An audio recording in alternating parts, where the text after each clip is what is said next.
This is Optimal Health Daily, episode 439. Being mindful with your training and nutrition, setting a new standard for yourself, part 2, by Deen of JCDFitness.com.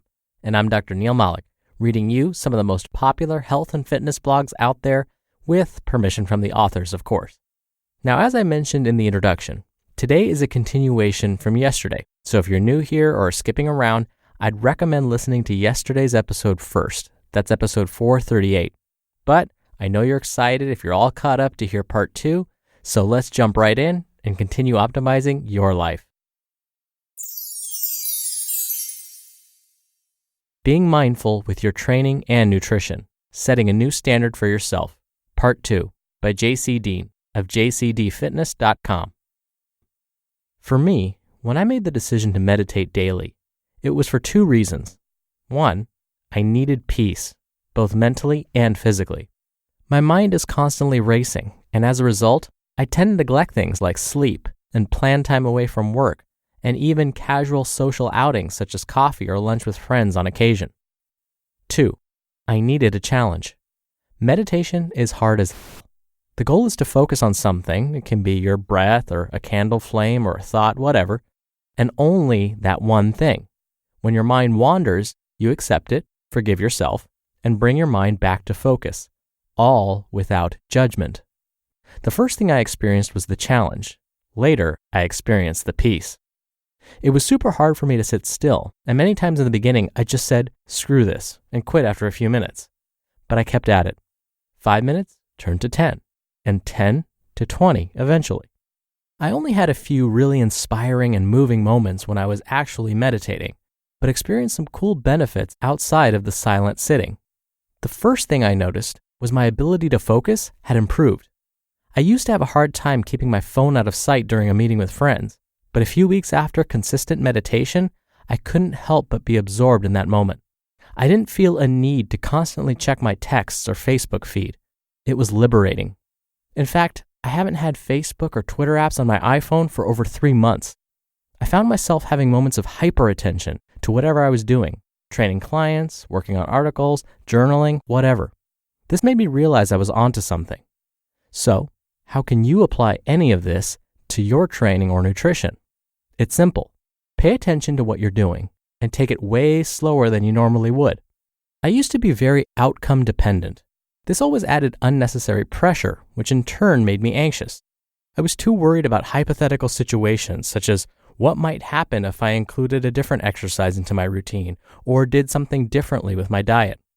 I'd keep goals in my mind, but would never actually focus on what I was doing currently. This produced a lot of anxiety and made me feel like I was never going to make it. Training wasn't fun anymore because I was always dwelling on an end goal instead of being present and enjoying that one training session. This is why I love bodybuilding training. Most bodybuilders will tell you to make the mind-muscle connection when you're lifting. In order for that to happen, you must be present in that moment. You have to really think about what you're doing and focus on making that connection happen. In fact, I get the most joy out of my sessions when I'm training frequently and with some moderate bodybuilder style volume. The same goes with your nutrition. What I noticed this past Thanksgiving was that I was present in the moment and what I was experiencing, my company, and the various delicious foods. I had no desire to become a glutton because I knew there'd be more parties and family outings. The future doesn't matter when you only have the present to focus on, and why do you want to ruin it by stuffing yourself to discomfort? Some mindful ideas. I know I just threw a ton out there at you, so let's think of it like this. We should never live in the past because we can't change it, and living in the future often creates unnecessary anxiousness and worry. All we really ever have is this moment. How can you enjoy it? What can you do now that will make you feel good? I'm not saying you shouldn't make plans or set goals. Quite the contrary. I'm saying you should slow down and take time to focus on the individual steps you're taking towards said goals. Diet related. Most of us get preoccupied with our diets or our training goals because we're thinking too much about the future. We're too concerned about getting the 6-pack in 12 weeks, so much so that we can't stop thinking about it. Sometimes we overeat because we're not thinking about the food that's going into our mouths. I can't tell you how many times I've made a meal only to sit down and devour it without being able to tell you much about how it tasted or if it even made me full because I was lost in thought about something going on later that day. What's changed for me now is that I'm in tune with my eating habits and what I'm consuming. If I'm having some cake for dessert, I take it slow so I can take in the flavor and the feeling it gives me. I think about the moment I'm spending with friends as we enjoy something together. Now, I know you probably won't do this with every meal, and the truth is, you probably can't, at first anyway.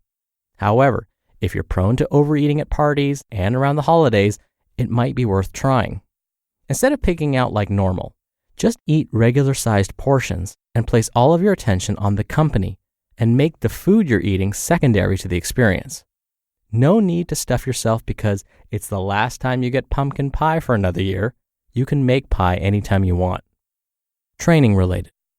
Some of us are way too concerned with getting it right instead of just focusing on what we're doing and course correcting along the way.